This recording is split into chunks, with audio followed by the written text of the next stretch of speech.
Is art dead? No, not when there's a marketplace for it. But is art alive? No, because it's not an animate subject. 不对，我就觉得一定会继续发展的，一定会有新的形式出现。我们没有办法去到未来啊，我们不知道接下来的路会怎样发展啊，所以是未知啊。And one of the the classic tropes of the avant-garde is to talk about the end of art. This has been going on since the end of the 19th century, basically, particularly with the futurists and then the Dadaists and the surrealists and all the things that followed from that. Artists have been talking about the end of art or the end of painting was a big discussion in the kind of middle of the 20th century. But we still see people paying huge amounts of money for painting, so I don't think that's changed massively. 但是如果人类还是人类，艺术就是不会死，它就会还是会继续的这样发展下去。它已经不再是趋向于单一的，只是绘画或者是只是雕塑，它就是一个纵观的形式来看问题，而不是只是单一的看问题。Despite its protestations, it's very much about monetization. Fine art doesn't work in this day and age unless there is a thing that can be sold. So it's actually, ironically, it's very product-based. And if you can't hang it in a gallery, if it just exists online for everyone else to consume, in the same way that video art was very problematic until people discovered how they could turn it into something of value, real, native creativity blooming spontaneously on the internet, the existing fine art world does not yet know how to monetize that and therefore rejects it and says, this can't be fine art because it doesn't suit our business model. Well, I say it can, it is, and it will destroy their business model. But how? I don't know. I don't think art is finished as long as capitalism is going, because what you see is a lot of people investing in art. There's a huge amount of investment, and of course it would be wonderful if that investment value collapsed. I think when you think about the amount of labour that goes into pieces of work which are really highly valued, and the value, there's no correlation between the labour and the work.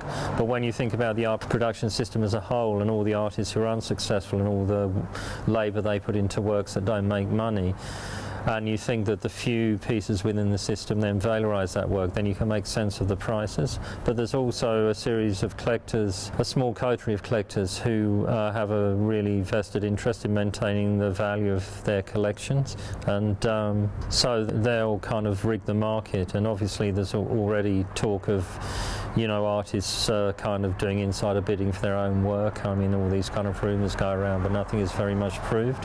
But I think you can be sure that as long as people have invested huge amounts of money in art, they're going to make sure that the work has value. And as long as capitalism continues, you will have this luxury market in art. So I would be very happy if art collapsed within the next 20 years, but if capitalism collapses as well. So, it's related to the kind of economic system that we're in. So, but I don't think capitalism is inevitably going to collapse within the next 20 years, although it might. But I don't think art will collapse without the collapse of capitalism. The two things entail each other. So I'm not sure where the author you're drawing on is coming from, but unless he is linking the demise of art with the next 20 years to the demise of capitalism within the next 20 years, then I would say he is out and out wrong. I think that what is happening at the moment is that there is a whole bunch of new canvases and new opportunities being created, and at the moment they're very fluid and no one really knows what digital art looks like, what 21st century contemporary art looks like. I think technology today is disruptive by nature.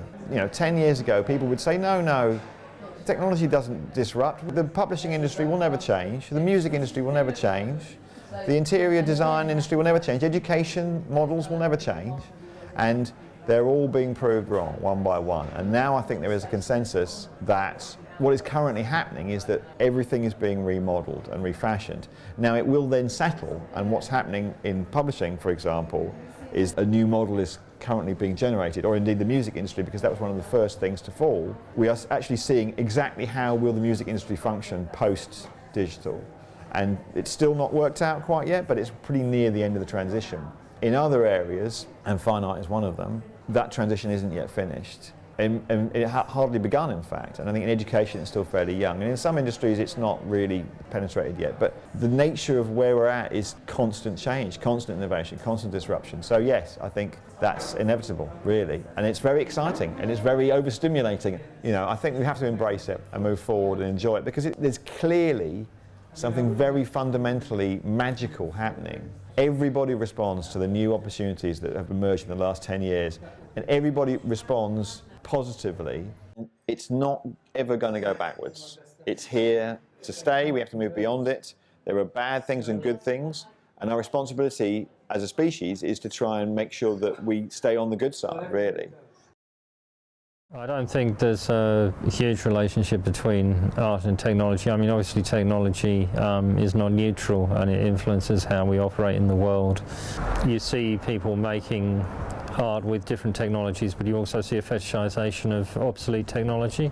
I mean, the number of artists who want to show film work and make film work on 16mm, for example, is quite extraordinary. And anyone who's tried to kind of have a continuous projection in a gallery exhibition of a 16mm film knows what a pain in the arse it is, and it continually breaks down. But that's again part of the shtick of art, because if you're an artist and you can get a gallery or whoever to pay for you to run all these 16mm projections, you're basically making a statement about how willing people are to invest in you. Whereas if you just had a digital projection, that would be quite simple and cheap. But to use the obsolete technology, which is prone to breakdown and very expensive to either own or run, just shows the way in which people will invest in you. So it's a way of making a statement that you're a successful artist to use this kind of technology. So some artists, and particularly the less successful ones, are kind of moving into new technologies and looking at the way technology is evolving. A lot of the more successful artists are kind of stuck on obsolete technology, and particularly 16mm film. 我听过一句话，在网上听的是高晓松说的。他说，当科技很好的发展的时候，艺术是平庸期。就等于说，以第一次、第二次世界大战来说，他会打仗是因为他要去侵略，要去拿更多很好的东西，是吗？每个国家为自己，它是一种私欲的表现。就是因为科技发展了，带动他们需要不停的更多的一些利益集中于自身，所以那时候科技是发展的，艺术是平庸的。当他们的精神处于一个极度贫瘠的状态下，他就需要艺术发展。所以2次世界大战以后，就艺术就会出现了一个很辉煌的发展的时期。到了现代，就是因为现代科技在不断的发展，所以你会觉得现代的艺术是相对来说比较平庸一些的，但是它会这样继续往前走。I think our relationship with technology is at a crucial point at time. A lot of people working in the digital space, making creative work, don't necessarily come from a traditional fine art background. They don't embody the same way of operating. I think there's a lot more kind of design thinking and more artisan thinking and that kind of stuff. There's an old art school question where they say, if I make a great painting, a fantastic painting, and then I burn it, is that art? I say no. I say it's a waste of time. But some artists and some tutors would say, that's art, because I expressed myself in a moment and then it was gone. The other point of view, that art is about expression of the soul and then the audience is secondary. But I don't believe that. I believe the audience is first in many ways, in most ways. Certainly it has to also come from your soul. For me, it's about how does it affect an audience and what does that audience get from it? Do they feel attachment to it? Do they feel a strong emotion? Do they feel that they've been affected in some way? And if it ticks those boxes, then I'm happy. 我觉得它当代艺术已经不是浅层式的，只是对美的一个平面化，或者是三维化，或者只是一个简单的一个表述，它已经上升为跟思想相结合的一个状态。它是想要给人们一个世界观。I think art was always kind of entertainment and a pleasurable experience, but it's the people making claims about what they're doing being art that has changed. Well, I think that art's not purely about pleasure, it's about provoking some kind of reaction, and that reaction doesn't have to be a positive one necessarily. It has to be a profound one to me, And I look at a lot of fine art and I don't get a profound response from it.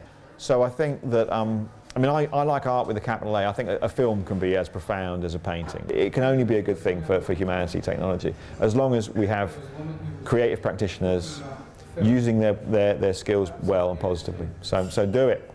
Go for it.